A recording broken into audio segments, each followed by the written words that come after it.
man who tried desperately to stop passenger Jennifer Riordan from being sucked out of the window of Southwest Airlines Flight 1380 yesterday has described pure terror in the sky. Tim McGinty and his wife Kristen were sitting a few rows ahead of Jennifer Riordan when the left engine exploded just 20 minutes into the flight, causing shrapnel to break the window and sucking Mrs. Riordan out of her seat. Despite the cabin losing pressure and the plane descending very quickly for an emergency landing, Mr. McGinty, along with a retired nurse, a firefighter, just the three of them, abandoned their oxygen masks and their seats and risked their lives going to help. You just do what you do, I guess. I would think anybody would. I was maybe closer than most men, I guess. I don't know. You just do it. Can you describe what happened? Can you describe those moments? Well, I mean, the engine blew, and it was massive, very, very, very loud, and apparently I think the window blew probably about the same time. I guess the shrapnel busted the window. And anyway, so, we were locked in tight as we could be, bracing ourselves because we were falling. I think we fell 10,000 foot in 5 minutes or something. That pilot was brilliant and awesome and saved everybody's life. So anyway, during that period, somebody screamed, and back behind us on the left, the poor lady was hanging out the window and locked in by her seatbelt. So I went to try to get her in, and I couldn't. I just couldn't do it. I could not do it. I get her a little bit, not enough. And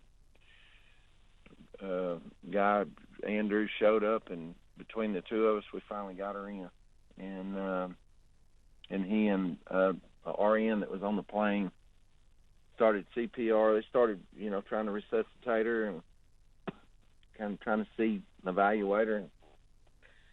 Anyway, but that pilot could have had a bad 5 minutes, and it would have been the end. I think it's the way it felt. I don't know as much about the mechanics of the whole situation as I should maybe, but it was it felt like the end.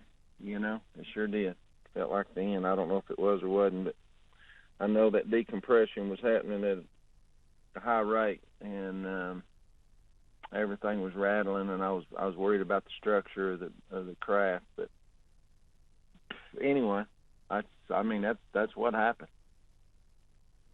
That's what happened. That's just what went down. What's it like to be in a plane that is decompressing and falling? Because you wouldn't even really understand what the hell was happening, right? Or why it was happening, or what was going on. It must be confusing, terrifying, inexplicable. It is. I mean, everybody's. You see you don't see terror very often, but that was pure terror. You never heard so many people scream it simultaneously. Oxygen masks falling. I mean, it was numbing to me. I mean, it was beyond fearful. It was numbing to me. It was just numbing. And I think everybody that was on that flight is still trying to get their mind around the whole situation, to be honest with you. Tim, you say it was numbing, but in fact you got up. So when all of this was happening, as the plane was falling, as it was decompressing with an open window, you got up and walked towards where the trouble was. Do you? That was just. When you see somebody hanging out the window, I don't think anybody's going to leave them there. You start thinking about things like, does she have a family? I mean, you just start thinking about different things, and I'm no different than anybody. Nobody's going to leave that alone. You're just not going to do it. You're just not going to do it. I just maybe get lucky enough to get there quicker. Let's talk about the pilot. What an extraordinary woman, eh? Yeah, beyond measure. situation like that, I've never really been in one like that, but I can tell you from that experience, it makes me recognize and appreciate her mindset, her reaction, and her action so much, because I realize that there's a limited amount of people that would react that way. Mm-hmm. And she handled it perfectly, and she saved every life in that plane that was safe.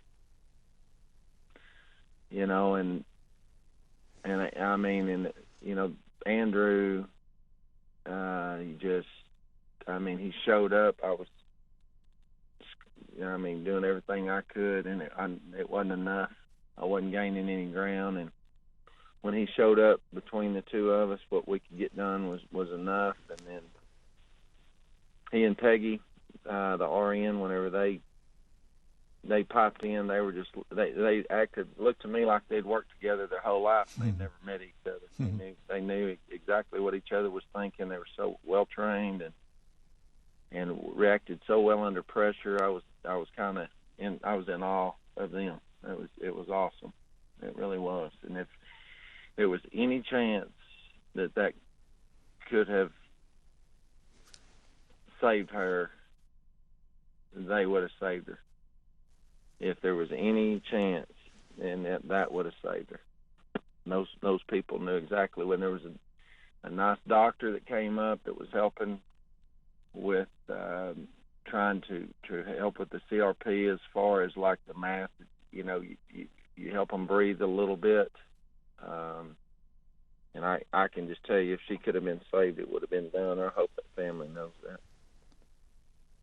Tim McGinty, who got up and risked his life to try to save Jennifer Riordan, talking to us earlier this afternoon.